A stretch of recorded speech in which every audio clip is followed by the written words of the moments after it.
Support for Carolina Business Review provided by Grant Thornton.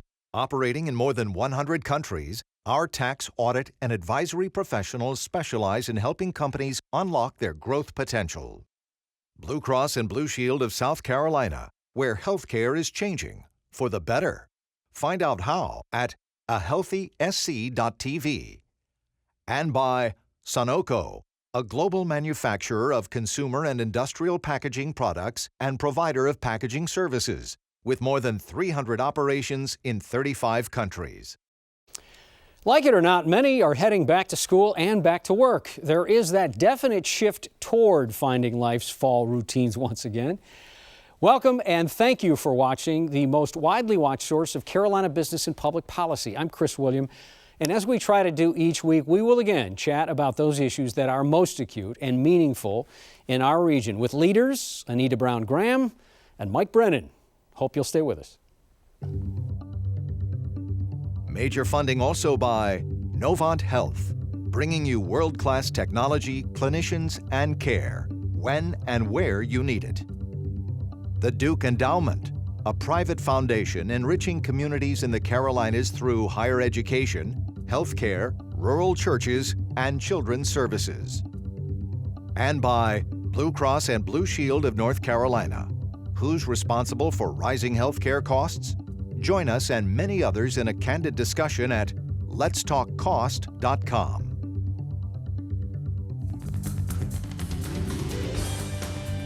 On this edition of Carolina Business Review, Mike Brenan, president of BB&T of South Carolina, and Anita Brown Graham, director of the Institute for Emerging Issues.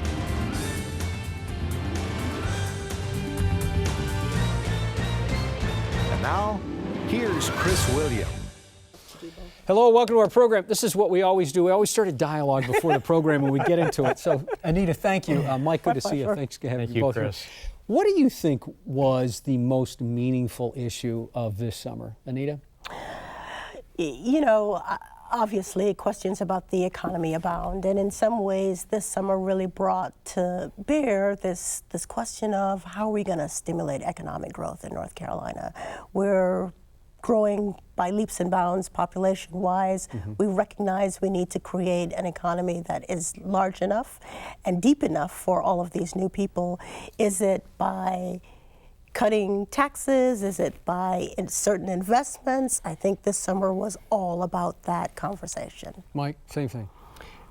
Chris, I think it's the same issues in South Carolina, but obviously South Carolina has been a little consumed over the last month with what's happened in Charleston and then the subsequent removal of the flag. But I think we're now past that. But if you look back at the work of the General Assembly, it's been infrastructure issues primarily, both from a transportation standpoint and from an education standpoint. And those two issues, I believe, are tightly connected to each other at the end of the day because they speak about economic growth and prosperity in both of our states.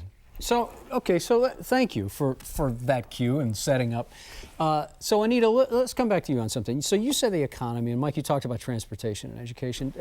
In North Carolina, a big debate, and may not be the most meaningful, but certainly top 5 has been economic incentives. So Emerging Issues done a lot of work around the periphery of what these issues all mean to the state long term. Let me ask you both this. If, under the auspices of economic development, would we even be talking about or debating about having economic incentives if we got schools fixed and roads fixed? If we got those two things really running on all 8 cylinders, would economic incentives even come into play when we're talking about economic development and growth? We'd still be having that conversation. The reality is, as long as other states are offering economic incentives, and if they're making investments in their education, they still have a one-up on us if they can say, we've got the available qualified labor force and we're willing to give you some economic incentives. But I think there's another issue at play here that really is about the geography of North Carolina. There are some places in North Carolina that will prosper without economic incentives. There are other places in North Carolina where it's clear, but for that additional support and investment, there's not going to be economic growth. That's the challenge before us. Are you referring to an urban-rural divide? Is that what we mean here? It's actually more complicated than an urban-rural divide.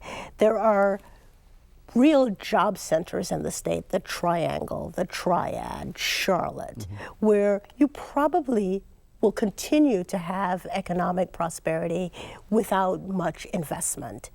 There are other places that are urban, but they still need some more support. And then quite frankly, in our rural communities, I think that we've got some segmentation that we have to be serious about. There are some rural communities that are close enough to be part of a supply chain, and they will prosper with some smart economic development policies and programs. There are other places for which we need to think differently. And then there's some places that we've already learned over the last 20 years of economic investments that you can't do incentives deep enough for companies to move to those places because there's not enough other stuff that they need there to make it work. So Mike, how do you reflect on that? Chris, you could take North Carolina and put it in South Carolina, and I would have said the same thing. But from the standpoint of economic incentives, I believe they're always going to be there because attracting new industry to North Carolina or South Carolina is so competitive, Chris. Quite frankly. You mean the competition between North and South, or you mean the competition in general? Well, just take the Southeast, North Carolina, South Absolutely. Carolina, Georgia. If you look at recent announcements, a lot of them tend to be, well, we've looked at these 3 states. Absolutely. And we made the decision to go here for this particular reason. But if you don't come in behind that and make sure that you've got an excellent public education system, excellent transportation to move product, particularly in South Carolina because we've got a fantastic port, then are you going to continue to keep them here? And the other issue is workforce development. If we continue to grow manufacturing jobs in South Carolina, we're going to have a mismatch between what those companies are going to need as they progress and grow and become more advanced in their technology. Will we have the folks coming out of our public system, out of our technical system, out of our college system to meet those jobs? And trying to make sure that we bridge that gap and get it done quickly, I think is key for South Carolina, and my guess is it's key for North Carolina. No Anita. question about that. We've surveyed employers across North Carolina, and they contend that the skills mismatch is already causing them great concern. The other thing they worry a lot about are the retiring or aging out baby boomers, and the question about how are we going to fill all these jobs that we expect to become available in the next 5 years without people who have the right skill set. I think that's only going to be exacerbated over the next 10 years as we see automation really eliminate many of the existing types of work we have and create new types of work. And it's not clear to me that North Carolina's workforce development system, starting from early childhood development all the way through college, is prepared for those changes. Okay, so let me go back to something that you said. Workforce development, I hear you both about this, but in South Carolina particularly, Speaker Jay Lucas Speaker of the House and State House, made a big point about, as he got the job as Speaker of the House, that transportation was going to be job one. You could argue that they did make some movement, but it's barely, it's like taking a deck chair off the Titanic and saying that lightened up the ship. It doesn't seem like they really did the work in roads and transportation in South Carolina. Am I overstating this? No, Chris, I think you're absolutely right. I think at the end of the day, they did some things, but it's such a massive undertaking. And it's really going to take something extremely big to get our roads where they need to be, to get our bridges where they need to be. Is it a tipping point, Mike? I believe it is. I believe it is, because if you look at the significant employers in South Carolina, you take BMW and Michelin and Boeing, they're starting to talk about, if we can't move our product to the port or to the inland port, then that's going to be an issue for us long term when we think about expanding. So does this take the shine off South Carolina's economic development revolution that you've had the last few years? I think it has the potential to take the shine off of it, Chris. Yeah. So, okay, so Anita, transportation in North Carolina, I don't know, education is being debated a lot. And in fact, most likely when this airs, the North Carolina General Assembly will still be in session without end in sight, which is epic. So, transportation in North Carolina, is it as critical as education? And what would you tell legislators if you had to lobby for a transportation policy? It's impossible for it to be an either-or proposition, and that's the truth. You know, in 2009, we did an Emerging Issues Forum on infrastructure, and at that point, the National Association of Civil Engineers had given North Carolina overall a C- for its physical infrastructure. Not much has changed, so you figure in 60 years we've actually gotten worse, not better. There's no way to recruit the kind of industry and to create the kind of industry we want in North Carolina without being able to move goods to market. And in an increasingly global environment, how quickly and efficiently you can move goods to market makes the difference between those that are leaders and those that are laggards. And this is not a leading question, but we're talking about roads and bridges, but aren't we really talking about economic development and cultural development and socialization? Isn't this about community building? It absolutely is. There's no question about that. And it's about figuring out how we want our communities, not just in terms of how people work, but how they live and how they play. So transportation, we tend to think about it from a very 20th century point of view, and yet really we need to have a much more comprehensive, meaningful picture in our minds as we're thinking about what a transportation plan for the state of North Carolina will look like as we become the 7th largest state in the nation.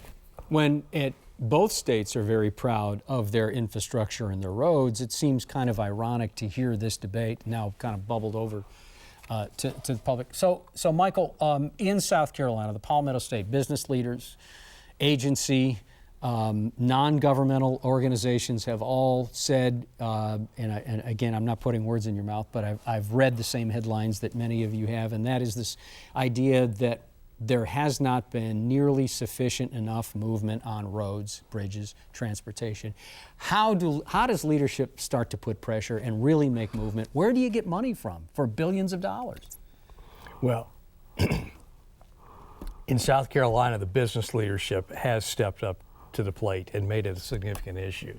It's the year I was chair of the state chamber, it was the significant issue, and it continues to be for the chairs that have followed me. But I think for the first time, again, the leaders of our largest manufacturers have really stepped up to the plate and said, you've got to do something about this. And that's messages for the governor and for the General Assembly. And I think we're just disappointed that more didn't happen in this particular session, but we believe they're going to come back at it next January. I think Speaker Lucas gets it. I think Senator Leatherman gets it, and I know the governor gets it.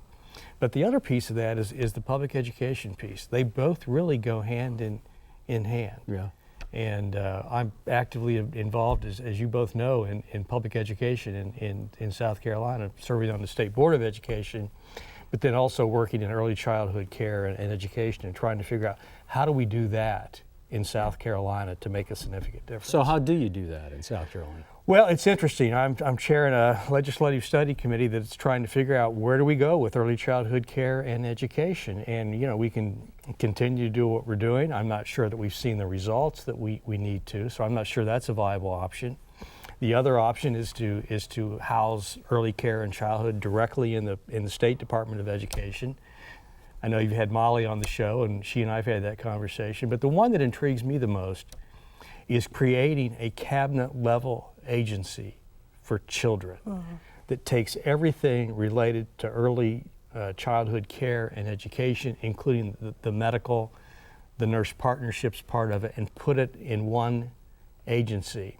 Because right now, all that stuff is in different agencies in the state. They're silos. They don't work together well. They don't collaborate, communicate well. So I really believe that if we're going to be serious about it long term, that we do create a state level cabinet agency. Georgia's done that. Some other states have done that. And I think that's going to long term give us the kind of return we're looking for with our children in South Carolina, so that we're spending less, quite frankly, over time in the traditional K through 12 system, less in social issues, less in the penal system. The key is there's a long-term return, and getting people to buy into the fact that you got to wait a while to see the return.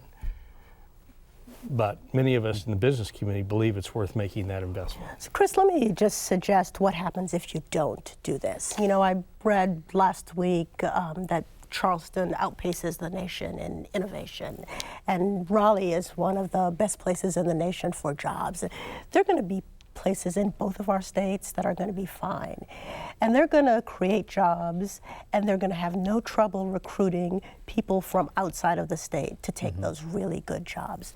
They'll be fine. The question is, what are we going to do with the indigenous population of people now in North Carolina, young people, our youngest residents now in North and South Carolina? How do we prepare them to participate in the prosperity that will take place in some of our cities across the states? And if we don't make these kinds of investments, what we're going to find is a great number of young people who are completely disconnected from work and from school, and that number will be a drag on our overall economic prosperity, no question about it. And that number is growing in both of our states. Absolutely. Okay, well, I want to get back to that. Before we do that, really, I'm going to get back to that. So, I think for the Palmetto State, Mike, you very well articulated the idea that it's a scattershot when it comes to education. Anita, in North Carolina, you've got Department of Public Instruction, you've got the State Board of Education, you've got the Superintendent of Education. I mean, this is also fairly diffused. Is North Carolina talking about a much more focused rifle shot for education? So I think there are lots of conversations happening in North Carolina about how we structure ourselves to deliver public education. So it's, should we have an elected superintendent of public education, or should that just be an appointed position?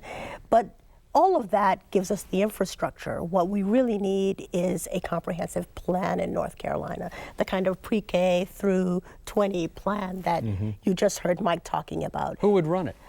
That would likely come, I think, out of the governor's office. And Governor McCrory has done a very good job of bringing together the education cabinet, which for a long time never met, so that the heads of all of these institutions are talking, but they're talking from their diffuse seats. What you would need, as we've said, is a place, an agency that would really push out important policies that are comprehensive and constructive across the entire system. And I don't think that we're really talking about doing that yet. So am I hearing that there's the idea would be a singular agency as part of a cabinet level agency to be responsible for education, K through 12? So for me, the question is, do you have a single person whose eye is on the complete prize? It doesn't really matter to me so much how it's structured. We've seen lots of states across the union structure it in different ways and be effective. But who do you go to? Who's the one person you go to when you have a question? You got it. That represents you that. got it. Yeah. We're thinking about the same kind of things in South Carolina, Chris. I mean, there's been a movement every general session to come up with something to be able to appoint the superintendent or secretary of education. What happens to it once it comes up and it's discussed? What's the issue? It just doesn't get any attraction. There's always been this interesting battle between the General Assembly and the governor.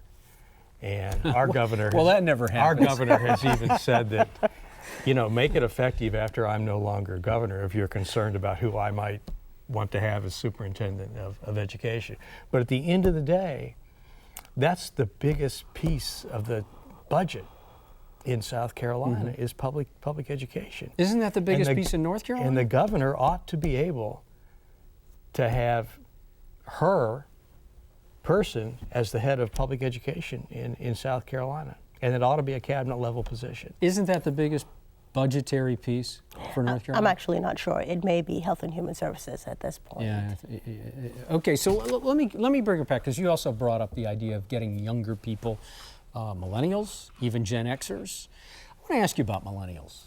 Do we, I want to understand this, because everyone talks about how we get millennials engaged. when I was a millennial, when you were a millennial, when we are millennials. Just to be clear, you were never a millennial. Nor was I. Right. Thank you for your frankness. Sorry.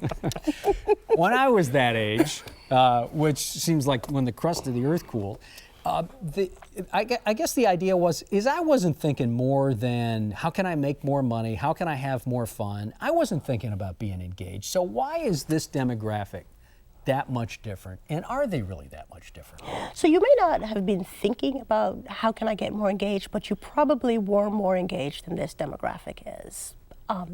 So one of the things that we've found, there's this great study by an organization called Opportunity Nation, bipartisan, private sector, public sector leaders nationally, trying to figure out what do we do with what Mike just referred to, this growing number of young people who seem completely disconnected. It turns out that simply by volunteering or being a member of some group reduces by almost a third the likelihood that these young people will drop out of school and drop out of the mainstream economy. Now, I bet you if I asked you when you were a child, were you a member of some organization, the answer would be yes. So, wow, I wish I could. It may have been the your point is Scouts, taken. it may have been, but Right. it may have been the swim team, but you were doing something, right? So what we have with the millennium generation are two very distinct cores. We have the young people who are super duper engaged. They're doing everything. They're starting new companies before they get out of high school. They'll be fine. It's the other group that seem to be very disconnected from civic life. And what's the percentage of the second one? That we need to worry about. So it varies by city to city. In a place like Durham, North Carolina, the prospect is there are as many as 40% of the young people who are at risk of becoming disconnected. This is not a laughing matter. These are serious numbers. If you project 10 years out, that's our workforce. That's a problem. Mike, how do you do it? Let me give you a BB&T perspective on this, Chris. Obviously, we've got lots of millennials who work across BB&T Corporation, across our entire geographic footprint. And I think what we're finding is that they want to be engaged within the company. They want to know why the company is doing what it's doing. They want more transparency from executive management. They want to better understand how they kind of fit into a very large corporation to help fulfill our vision and our mission of the company. And we have to work very hard at ensuring that we are engaged with those associates. Yep. And then we're giving them that kind of information. Again, we're a publicly held corporation, so there are some limits on that. But I will tell you, our chairman and CEO is very committed to us being as transparent as we possibly can within the limits that we can be. And Kelly works very, very hard at that. This is Kelly King. Yeah. Yes. Chair, CEO. So that's the first cohort of millenniums, the ones who are super engaged, are likely to be super engaged. And the reality is, if they go to BB&T and they don't get what they need from the company, they will leave. So is their loyalty higher or less than it was? It's different. It's different than it was. They expect different things from the company. They expect more transparency. They actually expect to see their peers also engaged in the company. So if they want to be in an environment that feels consistent with their social values and ethos. So if we've got, and back to your statistic, Anita, so if we've got 40%, as high as 40% in a place like Durham County that are not engaged or at risk of not being engaged, and you've got the other cohort, I love that term, more engaged than even their predecessor demographics were. Does that cancel itself out? It more than cancels itself out. So we did this 2015 Civic Health Index for North Carolina and found that the 18 to 29 age group was significantly less engaged than all of the older cohorts. The people like you who used to be millennials, right? But when you disaggregate that data, what you see is some much more engaged, but a lot so disengaged that it brings the overall average down significantly. Okay. That's a half an hour. Thank you all for being back on the program. It's great to be with you Great to be again. with you, Mike, Chris, good to be and with with you. Anita. Yeah. Keep the dialogue going, you two. Well, we absolutely We will. will. We will. Again, good to have you here. Thank you. Thank you for watching our program. If you have a question, if you have a comment, if you want to make a suggestion, if you want to say that I've never been a millennial, go to carolinabusinessreview.org. We'd love to hear your comments. Until then, I'm Chris William. Have a good weekend. Good night. Major funding for Carolina Business Review was provided by the Duke Endowment, a private foundation enriching communities in the Carolinas through higher education, healthcare, rural churches, and children's services. Blue Cross and Blue Shield of North Carolina. Who's responsible for rising healthcare costs? Join us and many others in a candid discussion at letstalkcost.com. Grant Thornton. Operating in more than 100 countries, our tax, audit, and advisory professionals specialize in helping companies unlock their growth potential. Novant Health, bringing you world-class technology, clinicians, and care when and where you need it. Sunoco, a global manufacturer of consumer and industrial packaging products and provider of packaging services, with more than 300 operations in 35 countries. Blue Cross and Blue Shield of South Carolina, where healthcare is changing for the better. Find out how at ahealthysc.tv. And by viewers like you. Thank you. Promotional consideration provided by Business North Carolina Magazine. For more information, visit carolinabusinessreview.org.